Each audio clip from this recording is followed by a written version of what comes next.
Se les extrañaba, se les echaba de menos, casi 2 semanas que no pude estar. La primera estuvimos en Chile Chico disfrutando. Saludos manda nuestro pastor Ariel con nuestra pastora Ode y la iglesia de Chile Chico.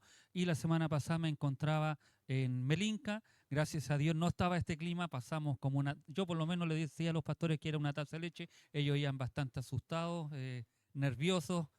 Se movía un poco la barcaza, pero lo normal, pero los pastores ya muy asustados, yo iba tranquilo porque ya había vivido experiencias aún peores cruzando el Corcovado y eso era una taza de leche. Nos tocaron 2 días bastante maravillosos, el día sábado con sol y el día domingo también con sol en Melinca y los pastores también mandan saludos y la iglesia Melinca también a la iglesia de Calbuco. Así que Dios sea bendiciendo nuestras vidas. Le quiero invitar a abrir sus Biblias en el libro de Hechos, capítulo 13.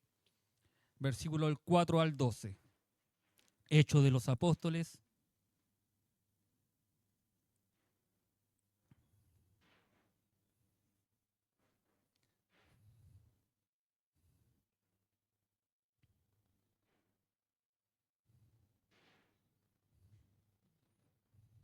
Aquí hay una palabra que al leerla, cuando la leía, me acordé de lo que yo debería haberle dicho a esa persona cuando me insultó.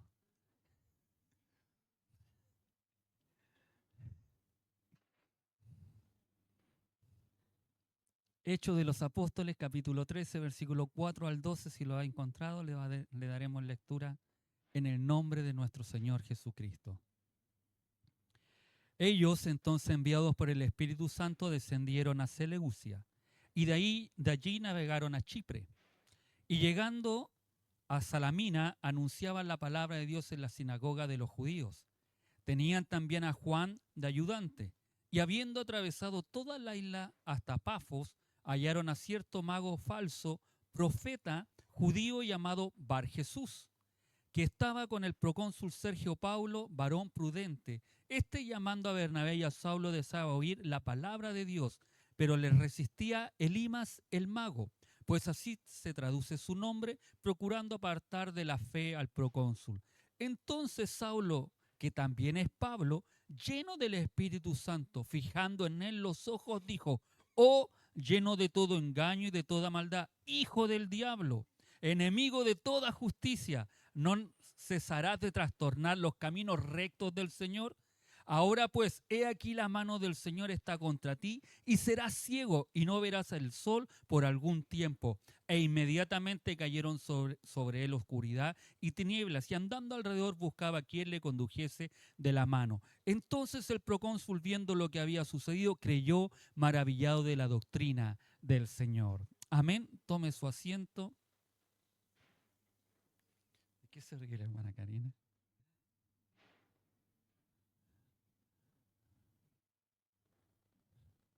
No sé qué le causa risa. Cuente el chiste, nos riamos todos, pues, hermana Karina.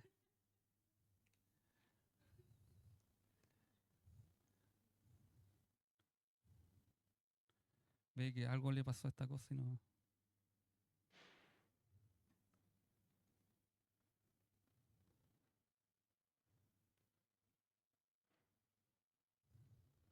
Se pegó el. Ya, ahí sí. Este hijo del diablo tiene que ser, pues. El verso 4 comienza y reafirmando una vez más lo que había hecho el Espíritu Santo anteriormente. ¿Se recuerdan que cuando les dice que aparte a los discípulos, a estos dos para poder enviarlos? Y el verso 4 ya comienza ya a decir, ellos entonces enviados por el Espíritu Santo, una vez más confirma Lucas que ellos fueron enviados no por ellos mismos, sino que el Espíritu los enviaba. Qué bueno es poder ser dirigidos por el Espíritu Santo. Hemos aprendido que el Señor Jesús nunca abdicó de su derecho de seguir en la dirección de su iglesia. Él siempre la mantuvo, él siempre la cuidó, él siempre la guardó, él siempre está al cuidado de su iglesia y la dirige. En la dirección de su obra y de su pueblo veremos cómo Cristo confrontará los poderes de las tinieblas y demostrará su poder y su gloria. ¿Sabe que cualquier grupo de cristianos puede enviar a alguien? Pero si el Espíritu no lo envía, no dará un resultado eternamente efectivo. Así que si hay algo de que usted y yo podemos estar seguros es cuando el Espíritu Santo envía, comisiona y respalda la obra de Él. Muchos podemos ir a cuenta propia, sin que la iglesia o alguien nos envíe, o incluso un grupo de personas puede llegar y poner las manos sobre alguien y decirle ya y ahora, pero si no está el Espíritu Santo enviando, de nada nos sirve. Vemos cómo esas obras lamentablemente fracasan, cómo el Espíritu o el nombre de Dios es manchado y es pisoteado por personas o entes que no son enviados por el Espíritu de Dios. Siempre cuando el Espíritu de Dios envía a alguien, siempre lo respalda. Amén. Debemos dejar que el Espíritu de Dios nos llene de todo su poder a fin de que hagamos las obras de Dios con gracia, con valentía, con amor, atrayendo así a los perdidos y necesitados a los pies de Jesús. Cada vez que el Señor envía a alguien es para esto, es para que traigamos a aquellos que se están perdiendo, aquellos que tienen necesidad, los podamos traer a los pies de Cristo. Después que la iglesia les había liberado de sus responsabilidades en Antioquía, para que pudieran seguir la dirección del Espíritu Santo, esto fue probablemente entre el año 45 después de Cristo, que son ellos enviados o hacen este primer viaje misionero que dura aproximadamente 4 años. Uno a veces lo lee tan corto en el capítulo 13 y dice, oh, esto pasó en una semana o 2 semanas. No, esto llevó su tiempo, ¿ya? Le voy a pedir a Giovanni si puede mostrarme el mapa, por favor. Ellos descendieron a Seleucia. Vamos a ver si esta cosa funciona. Sí. Pero no se ve mapa. Ahí donde ustedes... No sé si se puede agrandar un poco, hijo, para que... Un poquito más chiquitito. Ya. Bájalo un poco porque quiero que vean más o menos dónde está. Ahí está Jerusalén. ¿Ya? Más arriba, 800 kilómetros más arriba, ahí está Antioquía, para que más o menos nos ubiquemos en el mapa. No nos olvidemos que antes del capítulo 13, Hechos nos habla de que todo sucede entre Jerusalén y Damasco, Judea, Samaria, todo eso, que es la parte de abajo. Y después cuando empieza a esparcirse en el capítulo 11, se recuerdan que la Escritura nos habla de que ellos salieron, fueron a Chipre, esta es Chipre, y Antioquía. Y ahí pasaron aquellos hombres sin nombre, ¿se recuerdan? Ellos pasaron por Chipre y llegaron a Antioquía predicando la palabra del Señor. ¿Ya? Para que más o menos nos ubiquemos. Ahí está Antioquía y llegaron o descendieron a Seleucia, que era la ciudad portuaria, para poder cruzar a Salamina o la isla de Chipre, que es esa, y llegar al final, donde vamos hoy día, a Pafos. Después vamos a ver Perg y todas las otras ciudades. Pero estas son las primeras escenas o los primeros ciudades que llegan, que son las más grandes que se nombran, que es Seleucia, Salamina y Pafos. De Salamina y Pafos hay cerca de 160 kilómetros en esa isla. Entonces hay otras ciudades pequeñas o pueblos en donde ellos predicaron. De aquí de Salamina a Seleucia hay 2 días de viaje en ese tiempo. Hoy se hace en un par de horas, pero en ese tiempo se hacía en 2 días ese viaje de Seleucia a Salamina, para que más o menos tengamos noción. Imagínense de Pafos a Perge que llegaron después. Es aún más el viaje que ellos realizaron. Las embarcaciones de ese tiempo no eran como las de ahora. Hoy la semana pasada yo tomé una barcaza que se demoró desde Quellón a Melinca, 4 o 5 horas se demoró. Lo que antes lo hacíamos en la Alejandrina, porque ahora tomé la Yacab, la Alejandrina se hacía entre 8 a 9 horas, hoy se hace en la mitad de tiempo. Y estamos hablando de 2 o 3 años de diferencia. Imagínense en ese tiempo cuánto se demoraban para poder cruzar hacia una ciudad. Y estos hombres lo hicieron. El puerto de Mar de Antioquía, distante al río oeste de ella, 24 kilómetros, se encontraba desde Antioquía a Seleucia, se encontraban 24 kilómetros de camino. Y a 8 del mar Mediterráneo. Y de allí navegaron a Chipre. Después de Sicilia, Cerdeña, la tercera isla más grande en el Mediterráneo era Chipre. a unos 140 o 150 kilómetros desde Antioquía, unos 2 días de navegación desde Antioquía, la isla de Chipre, con una gran población judía, era el hogar de Bernabé en sus inicios. Todos sabemos, cuando leímos Hechos en el capítulo 4, decía que Bernabé era de Chipre, era nacido y oriundo, llamémoslo así, de esta isla. ¿Ya? Podríamos decir que su primera parada fue dentro del territorio familiar. Ya esta isla ya había sido evangelizada, como les dije anteriormente, desde el capítulo 11. Chipre era una provincia romana famosa por sus minas de cobre y sus astilleros. A veces le daban el nombre de Macaria, que quiere decir la isla de la felicidad, porque se decía que tenía un clima tan perfecto y recursos tan variados que uno podía encontrar allí todo lo necesario para vivir feliz. Así se le denominaba a esta isla de Chipre. En esta isla eran muy numerosas las colonias judías, particularmente a partir de que Herodes el Grande, que tomó en arriendo a Augusto las abundantes minas de cobre allí existen, con cuya ocasión se trasladaron muchos judíos a aquella isla. Por eso se encontraron varias sinagogas, y por eso Pablo también dice que fue a la sinagoga de los judíos que había en ese lugar. Llegados a Salamina, llegaron ahí. Esta era la capital griega de la isla sobre la costa oriental. En este activo puerto comercial estaban establecidos muchos judíos, lo que explica por qué aquí había más de una sinagoga en donde predicaba Bernabé y Saulo, mientras que en otras ciudades había solo una, las que se encuentran en el interior. Anunciaron la palabra de Dios en la sinagoga de los judíos.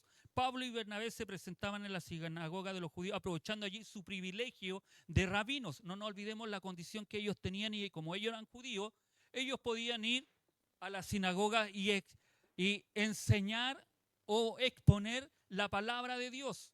También existía la tradición que invitaba a cualquier hombre educado a hablar a su gente en la sinagoga. Es decir, no era solamente decir, como ellos eran educados, no eran del vulgo, eran personas de renombre, ellos podían perfectamente predicar en la sinagoga. Ahí es donde usted y yo nosotros encontramos por qué Pablo podía ir a la sinagoga, por qué le daban palabra en la sinagoga, aunque después lo echaban, pero podía entrar a predicar a las sinagogas. ¿Ya? Y estos dos lo usaban para anunciar a Jesús como Mesías. Después de la lectura de la ley y de los profetas que leía el que estaba a cargo de la sinagoga, le decía: ya, ahora puedes predicar, ahora puedes enseñar, y ellos enseñaban de Jesucristo. Así eran fieles al orden también divino, al judío primeramente y también al gentil, a quienes ellos habían dicho, y Romanos nos explica de que el primero, que la palabra del Señor había venido al judío y después al griego y así a todos los demás. También, y al mismo tiempo, los primeros convertidos eran hombres conocedores del Antiguo Testamento y de vida piadosa, fuesen judíos de raza o prosélitos o temerosos de Dios. ¿Se recuerdan quién eran los temerosos de Dios?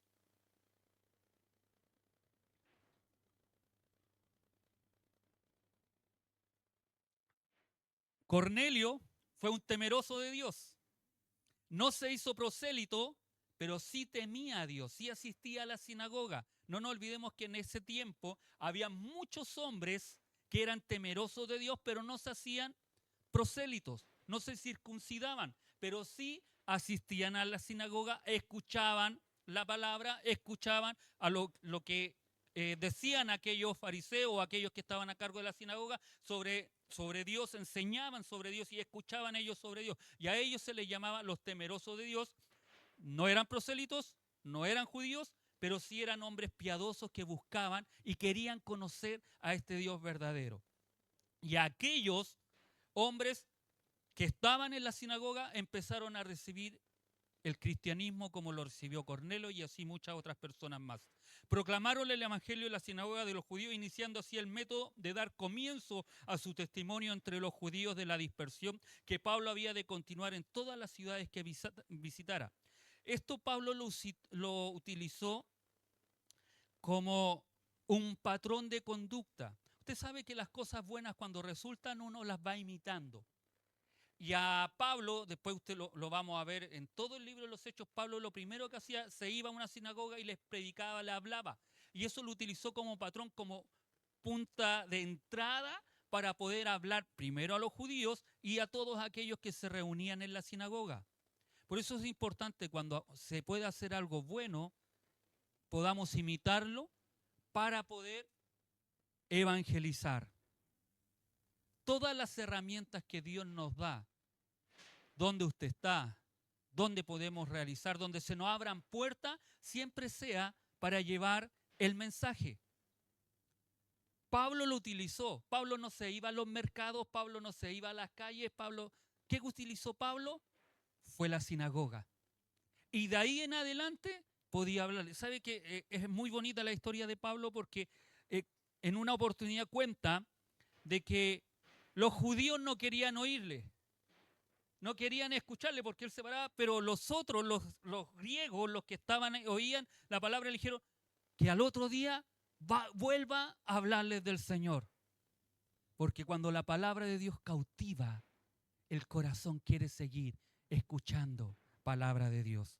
Por eso nosotros debemos utilizar toda herramienta que Dios nos da, toda puerta que Dios nos pueda abrir, nosotros tendríamos que utilizarla para evangelizar, para entregar la palabra de Dios. Quizás será la única oportunidad que tendremos.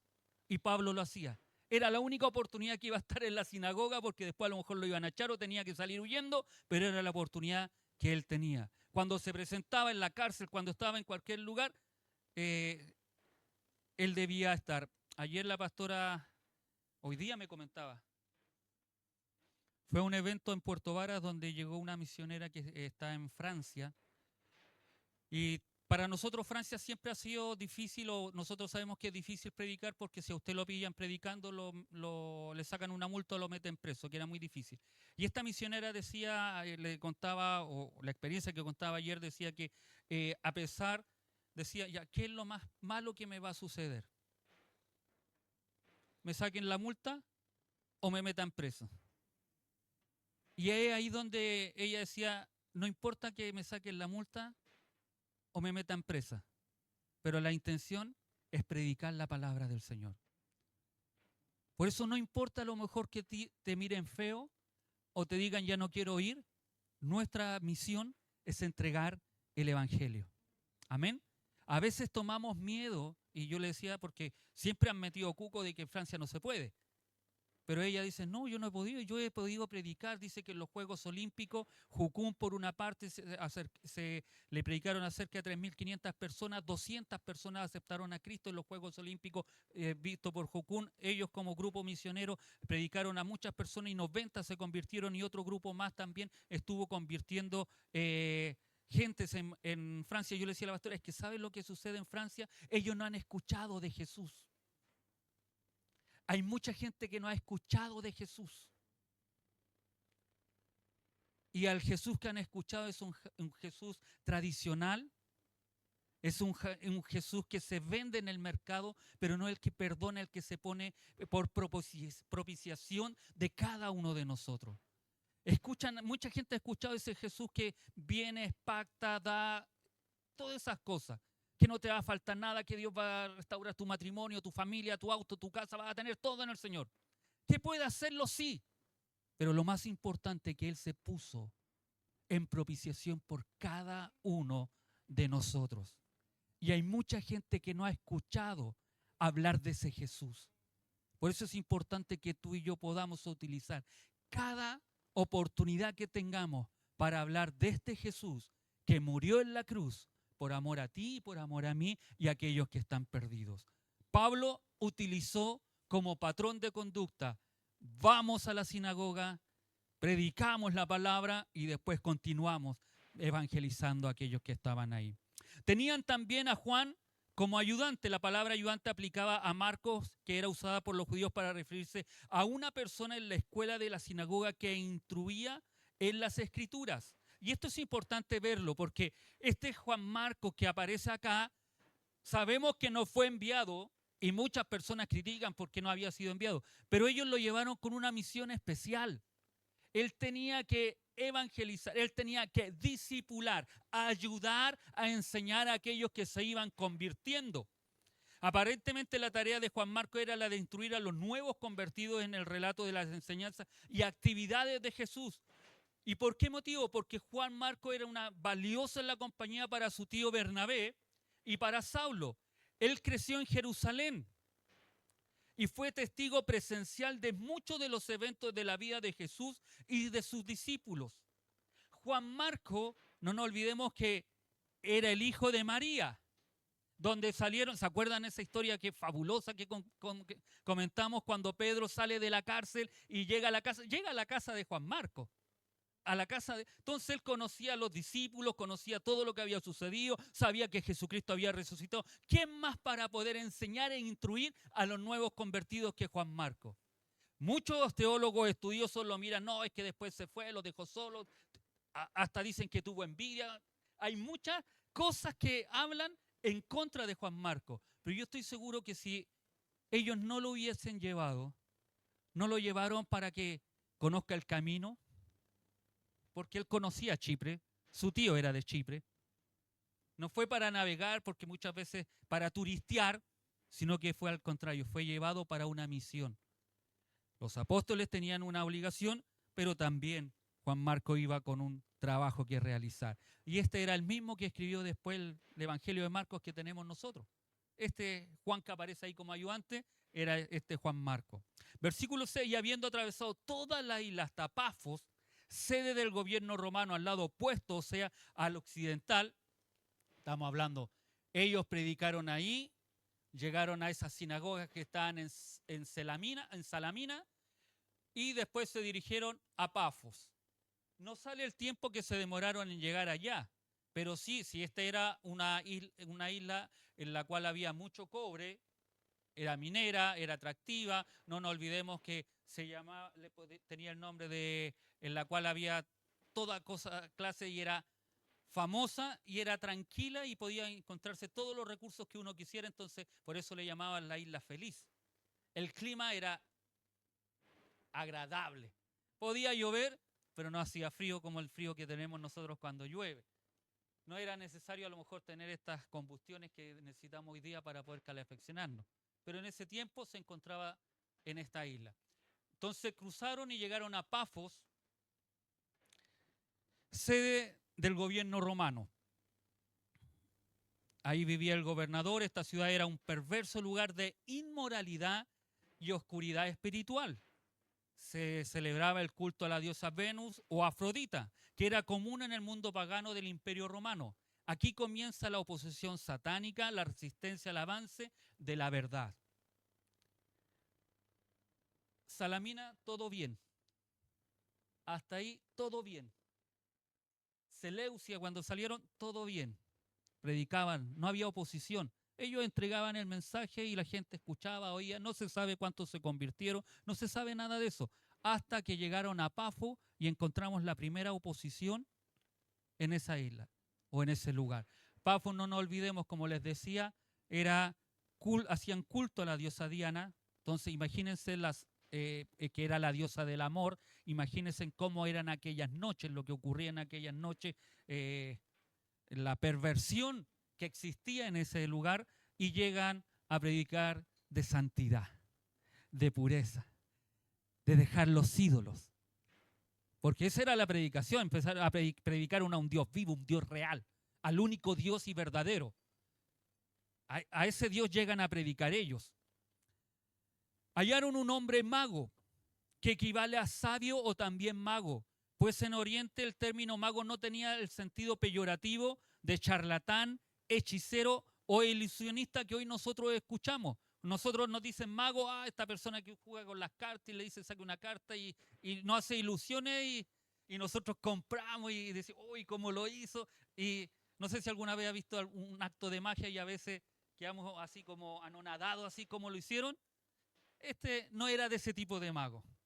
En ese tiempo no existía ese tipo de magia, ¿ya? Para que no creamos que es ese, no sé qué, sino que es aquel hombre que era instruido. Cuando se habla de mago, era un hombre instruido en las ciencias, en filosofía, en naturaleza, conocedor de los secretos de la naturaleza y ocultas, y una mezcla de religiones y cultos orientales, judíos y helenistas. Ellos conocían los tiempos de la luna, los tiempos de las estrellas. Se recuerdan los magos cuando llegaron del oriente y venían siguiendo una estrella. ¿Y qué decían ellos?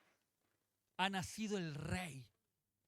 Y ellos miraban, de ese tipo de magos está refiriéndose aquí, ¿ya? Para que más o menos entendamos. No del mago que nosotros ponemos ahí, vemos las películas y el Copperfield que hace que camina sobre el agua. No, no ese mago. Esto no caminaba. El único que caminó sobre el agua fue Cristo y Pedro quiso hacerlo y desvió su mirada y se empezó a hundir. Ahí tenemos un real.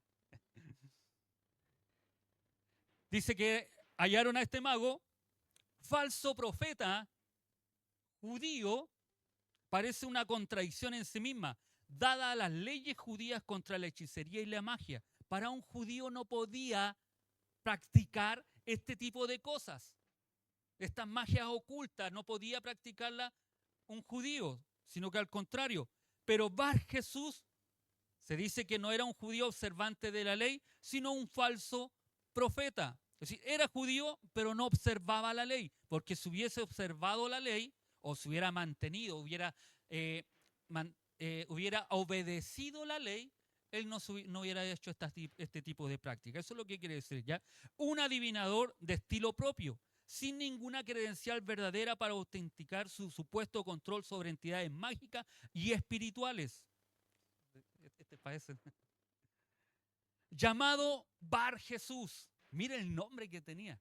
¿Y por qué le digo que mire el nombre? Porque su nombre significa hijo de salvación, hijo de Jesús. Es decir, no era cualquier nombre el que tenía. Él se hacía llamar Bar Jesús. Pero nada más lejos de la realidad, era un lobo disfrazado de oveja, como tantos abundan hoy en día en las iglesias. Este malvado hombre afirmaba venir de parte de Dios, pero en realidad era un enviado y emisario de Satanás. No tenía conexión con Jesús de Nazaret, porque Jesús era un nombre común en aquella época. Por eso se podía haber dicho que se llamaba Bar Jesús, pero no tenía nada que ver con el Hijo de Salvación o con Cristo, que es nuestra salvación. Amén. Ahí estaba este Bar Jesús en Pafos. Y no era nada más que estaba al lado del procónsul. Procónsul es un título reservado para los gobernadores de provincias establecidas puestos bajo el Senado romano. Se llamaba Sergio Paulo, varón prudente, dice la Escritura. El gobernador de Chipre era Sergio Paulo. Aquellos eran tiempos sumamente supersticiosos y casi todos los poderosos, hasta uno tan inteligente como Sergio Paulo, tenía sus magos, adivinos y exorcistas privados en el que sedientos de la verdad mandaban. Es decir, si hay algo que en ese tiempo ocurría, que aunque ellos tenían este tipo de gente, ellos querían saber la verdad. Y si, aunque la Escritura no lo diga, la voz empezó a correr, empezó a llegar a oídos de este procónsul que habían unos hombres que estaban predicando del Dios verdadero, del Dios real, del Dios de los judíos, del Dios de que controlaban aquellas ciudades y aún de este judío Bar Jesús, porque dice, mandó a llamar a Bernabé y Saulo, deseoso, es decir, este deseoso es solícito, con deseo, con ánimo. Yo quiero aprender, yo quiero saber lo que ustedes están hablando. ¿Y qué estaban hablando? De oír la palabra de Dios. Mire este hombre que era el procónsul, que era el gobernador de Chipre. Él quería oír la palabra de Dios. La pregunta es, ¿cuántos de nosotros a veces queremos oír la palabra de Dios? O cuando llega la palabra de Dios, ya está el latero del pastor, y más encima nos va a hablar de hecho, y como no estuvo en 2 semanas, nos va a dar la lata. Pero a veces pensamos de esa forma, ¿no?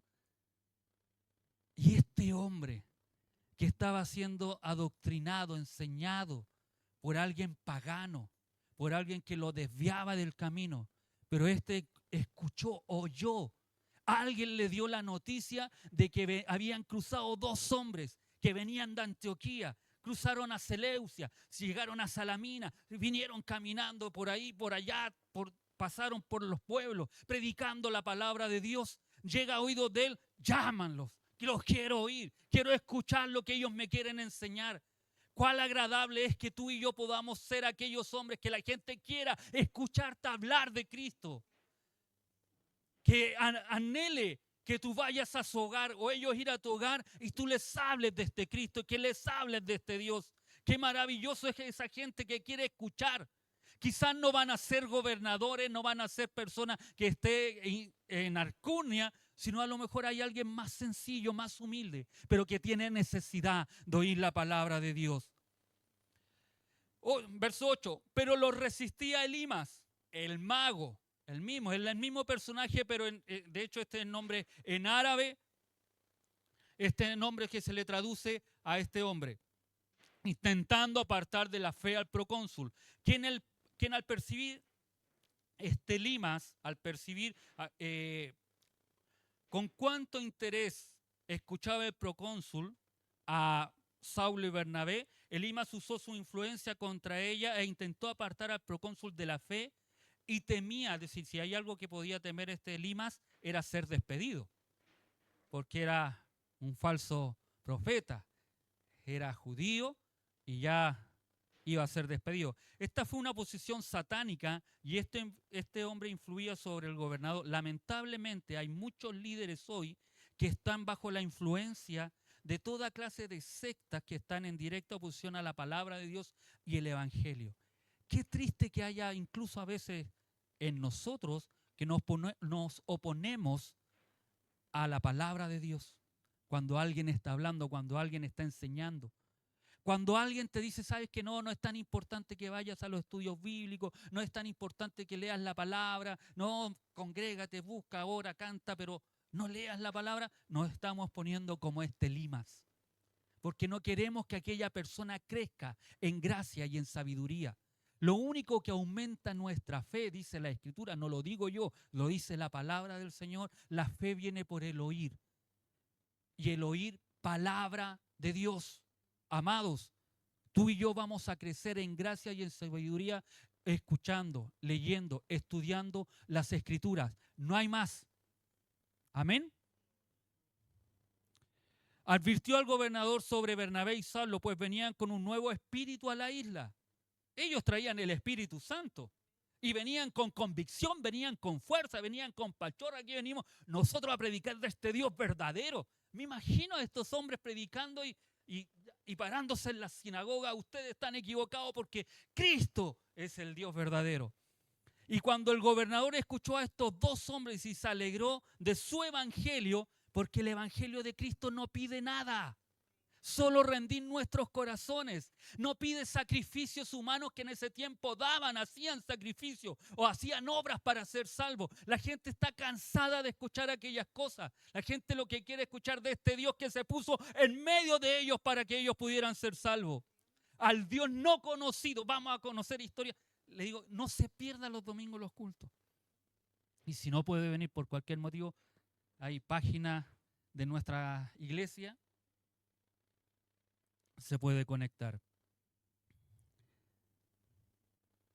El que estaba poseído por el espíritu del infierno se encargó de oponerse a Bernabé y a Saulo con toda su astucia, utilizando todos sus poderes de persuasión para impedir que el reino de Dios llegara a su región y para evitar que su patrón diera su adhesión a la nueva fe, ya que de lo contrario toda la isla se convertiría al cristianismo si este hombre aceptaba a Cristo. Por eso él se oponía, él no quería, él quería seguir teniéndolo ahí bajo su control. Por eso es importante decir que nosotros aprendamos la Escritura. No estaremos nunca bajo el control de personas, sino que siempre estaremos bajo el control del Dios creador de todas las cosas. Entonces Saulo, que también es Pablo, desde este episodio a Saulo se le llama Pablo. En aquel tiempo casi todos los judíos tenían dos nombres. Uno era el nombre hebreo que usaban en su culto privado y familiar y el otro era un nombre griego por el que se le conocía en un ambiente más amplio. Llama la atención el que precisamente aparezcan juntos los dos nombres, Saulo y Pablo. En adelante solo se hablará de Pablo porque tal cambio precisamente en este lugar solo se puede explicar por conjeturas. No hay nada claro, no hay nadie que diga esto es. Lo más seguro era lo anterior, de que Saulo se conoció y era su nombre hebreo y Pablo era su nombre griego porque no nos olvidemos que él era romano, era ciudadano romano. Entonces, por esos motivos. Algunos dicen no, porque Pablo significa pequeño, y es que por eso le pusieron porque él era pequeño, era mostrar la humildad. No, es una conjetura, no es algo real. El apóstol se halla en Chipre y en particular ante el procónsul de Roma, por primera vez en contacto oficial con el mundo romano helenístico. Así podría parecer obvio usar entonces únicamente el nombre por el que era generalmente conocido el apóstol de la iglesia primitiva, que era Pablo. La sentencia pronunciada por Pablo contra el mago es la convicción de su misión apostólica y de la presencia del Espíritu Santo es un signo de irresistible poder del Señor. Lleno del Espíritu Santo, sobreviniéndole el Espíritu con poder. Es decir, tomado, embriagado. No nos olvidemos lo que significa ser lleno del Espíritu Santo. Es ser dominado por el poder de Dios. Es ser dominado por lo que Dios quiere hacer en nuestras vidas. Y en ese momento, estando ahí en Pafo, en una cultura pagana, mundana, donde había idolatría, el Espíritu Santo también se estaba manifestando. Y llena a este hombre. ¿Para qué motivo? Mire, poniendo en él los ojos, dijo, y el poner los ojos es una penetración con ojos de fuego en el oscuro y torcido espíritu de Lima. Es decir, lo miró y le dijo, ay, ay, ay. Al poner los ojos, al fijar los ojos, Pablo actúa con urgencia, con firmeza y con autoridad. A él no le tembló la voz para decir lo que vamos a ver ahora. Él no tuvo miedo, él tuvo firmeza. Y él tuvo convicción de que el Espíritu de Dios estaba con él. ¿Cuántos de nosotros a veces tememos y desconfiamos que el poder de Dios está con nosotros? A veces le hablamos tímidamente a una persona y no entregamos nada de convicción. Cuando nosotros tenemos convicción del Dios que servimos, podemos pararnos en cualquier lugar a predicar de la palabra de Dios. Y la gente sabe lo que sucede cuando usted tiene convicción. Quiere seguir escuchando de este Dios verdadero. El Espíritu Santo guió a Pablo a confrontar a Bar Jesús con su pecado. Dijo, lleno de todo engaño, refiriéndose a las artes mágicas y de toda maldad. La palabra significa capaz de todo, poseído de destreza fraudulenta. Es decir, este hombre era capaz de hacer cualquier cosa para alejar a este procónsul de que escuchara la verdad. Por eso Pablo, puesto ahí, lleno de todo engaño y de toda maldad, hijo del diablo. Más que Bar Jesús o hijo de salvación, lo que eres es Bar Satán o hijo de perdición. La plenitud del engaño y la maldad reunidas pueden hacer sin duda que un hombre sea hijo del diablo. ¿Sabe qué es triste esto? Porque a veces nosotros nos creemos ser hijos de Dios y a veces estamos actuando más para el otro lado que para el lado de que Dios quiere. Por eso es tan importante que tú y yo no nos opongamos cuando Dios está hablando, cuando Dios nos da una palabra, cuando alguien quiere estudiar, cuando alguien quiere conocer más de Dios. Pero si tú le has dicho, no, ¿para qué tanto? No, si no es importante. Estás actuando como este Bar Jesús. Mire lo que continúa diciendo este hombre, y por eso yo se lo digo. Porque Pablo nos dice, nos enseña bajo estas cuatro características que le sacó a este hombre que ni siquiera lo conocía. Lo vio ahí. 4 características. Lleno de todo engaño, toda maldad, hijo del diablo y enemigo de toda justicia. Estas no eran palabras apasionadas, pues un momento antes de pronunciarlas fue dicho que él estaba lleno del Espíritu Santo. Esto no era algo alocado. El Espíritu de Dios le dio el discernimiento de cómo era esa persona. Quienes son enemigos de la doctrina de Jesús son enemigos de toda justicia, porque en ella se cumple toda justicia. Cuando tú y yo nos oponemos a la justicia de Dios, estamos haciendo lo que Dios no quiere que tú y yo hagamos. ¿Amén? ¿Se entiende? ¿Se imagina nosotros lleguemos donde aquella persona? Por eso yo me reía, hermana Karina, le decía, hijo del diablo, tú que no dejas crecer la obra de Dios y te has opuesto a que reparemos parte de la iglesia. Podría haberlo hecho, pero lo hubiera llevado, luego lo hubiera condenado. Y Dios no me ha mandado a condenar. Dios nos llama a amar, a perdonar. Amén. A eso nos llama el Señor. Pero si alguien se opone libremente dentro de la iglesia a que tú y yo estudiemos, le puedo decir en esta tarde que aquella persona es enemigo de toda justicia. Si tú alguna vez has escuchado, no es necesario que vayas a los estudios bíblicos, no es necesario que escuches la palabra, esa persona está actuando como aquel hombre actuó con ese procónsul, porque te está apartando de toda justicia. No hay nada más que te va a hacer crecer en la vida y que te dará convicciones que escuches la palabra de Dios. Por eso es importante. Ahora, si alguno de nosotros lo hemos hecho, debemos pedirle perdón al Señor. Por desconocimiento, a lo mejor alguno lo ha dicho. Porque no sabe, a lo mejor lo ha dicho. Pero eso también es una falta ante Dios. Amén. Y no termina solo ahí. El verso 10 termina concluyendo diciendo, no cesará, como pregunta, ¿no cesarás de trastornar los caminos rectos del Señor? Refiriéndose a su ocupación que hasta esa hora consistía en engañar a sus semejantes. Los caminos del Señor Jesús son los únicos caminos rectos al cielo y a la dicha. Hay muchos que no solo se descarrían de estos caminos, sino que también ponen al prójimo en contra de esos caminos. Ellos están frecuentemente tan endurecidos que no cesarán de hacer el mal. Qué importante es en qué camino estoy yo. Había una tradición, mala tradición, que decían todos los caminos conducen a Roma. No sé si alguna vez usted lo escuchó. Y uno decía, sí, todos los caminos conducen a Roma y afirmaba eso. Pero hay uno que solo conduce a Dios. Yo le agregué esa parte. Porque es verdad, todos los caminos conducen a Roma, pero uno solo conduce a Dios. Y este es Cristo. Amén. No hay peor engaño que una mentira a medias. Ese hombre era un judío, pero era un profeta falso. Sabía hablar de la palabra porque la conocía. Sabía quién era Dios, pero la usaba y torcía a su conveniencia. El Espíritu Santo le reveló eso a Pablo y por ello lo reprendió. La amonestación vino acompañada de una advertencia que Dios iba a tratar con él por su engaño y por usar el nombre de Dios en vano. Cuidado cuando nosotros usamos el nombre del Señor en vano. Cuidado cuando queremos engañar a las personas para sacar algo de provecho para nosotros. Cuidado, cuidado. Debemos ser, por eso usted siempre debe estar orando por sus pastores para que tengan una mente siempre limpia, un corazón sincero, un corazón que no quiera engañar para conseguir algo a cambio al entregar la palabra de Dios.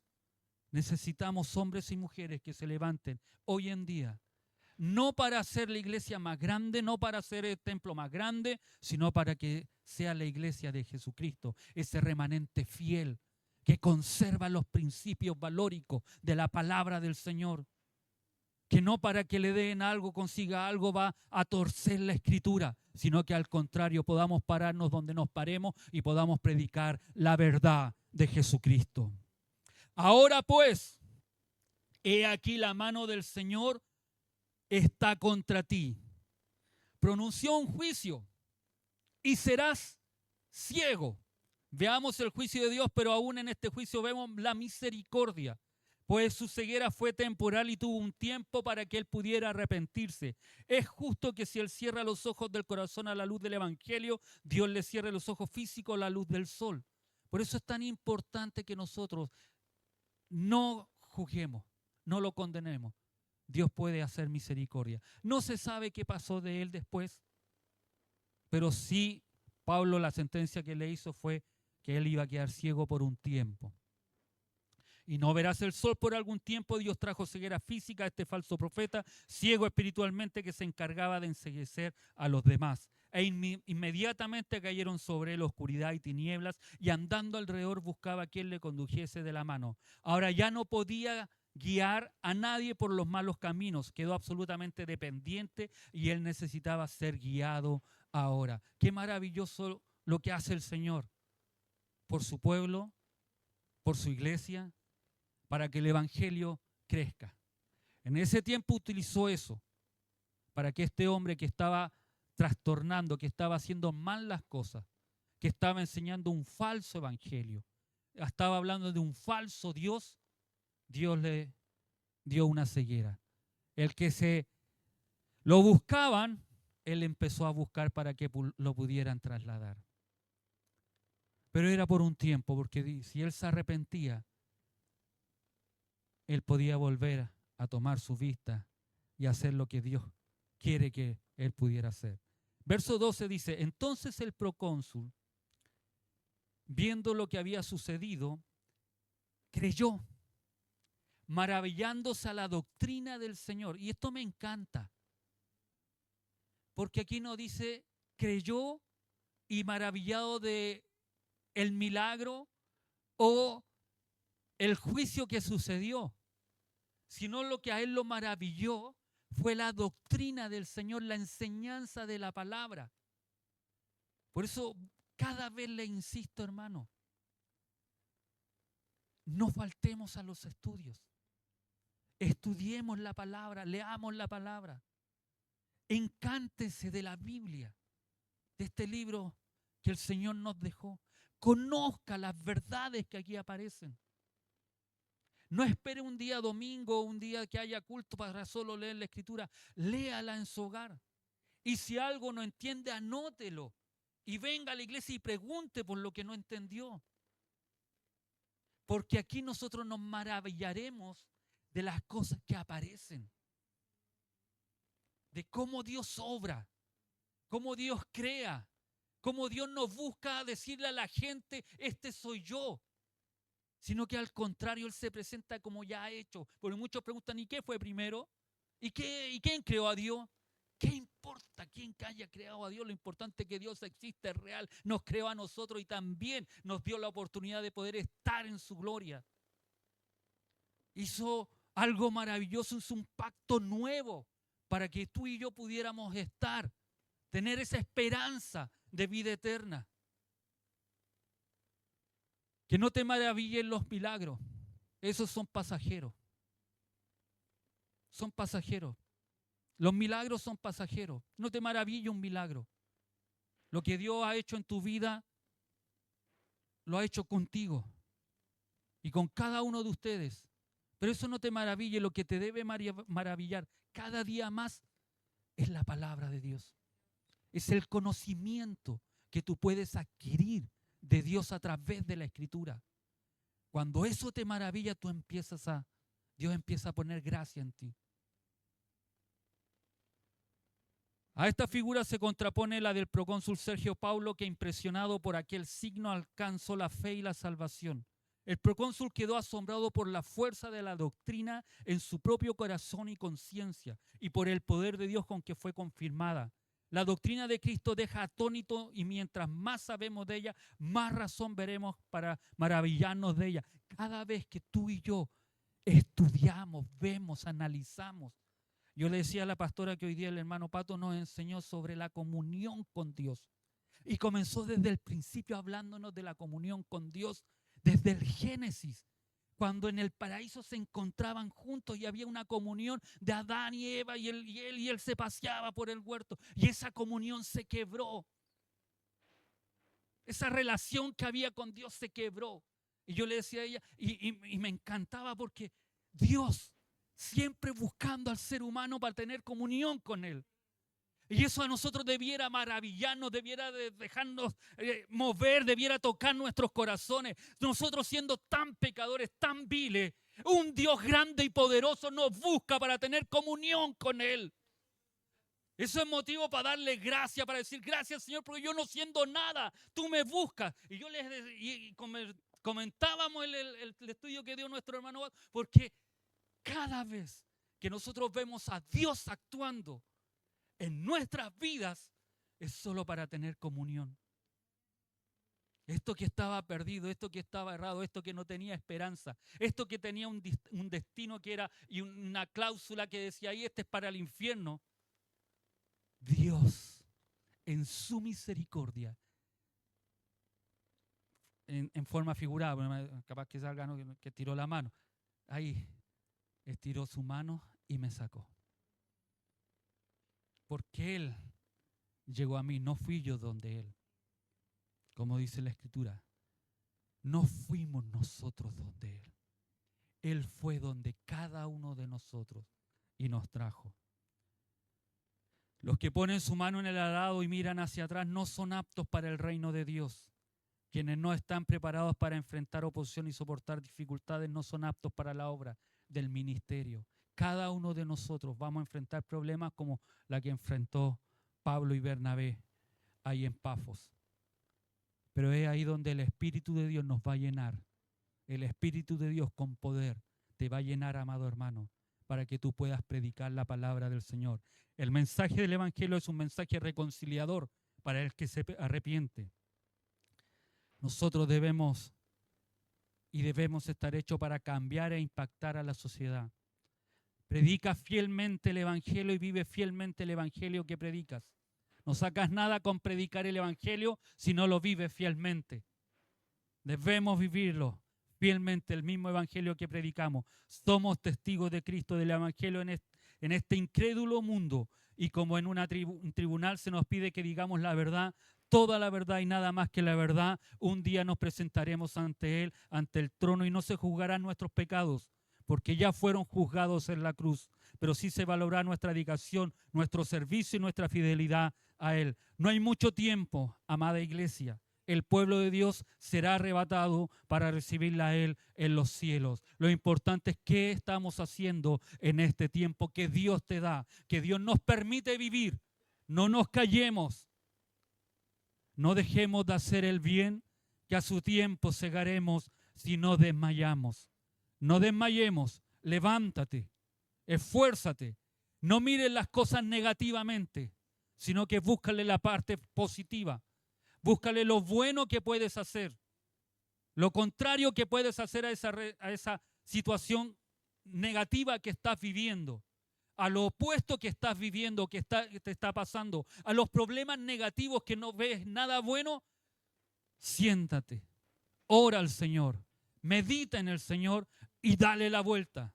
Eso negativo que puedes estar viviendo, ese problema mal que estás viviendo, podemos darle la vuelta y poder ver que hay bendición tras ese problema o esa dificultad. No te olvides nunca que Pablo y Silas, estando presos, estando encadenados, ellos cantaban y adoraban al Señor. ¿Podrían haberse quejado? Sí, como muchos de nosotros nos quejamos. ¿Podrían haber refunfuñado? Sí, Señor, yo te he servido toda mi vida y mira cómo estoy. Sí, podrían haberlo hecho, pero ellos cantaban y adoraban y algo tremendo sucedió.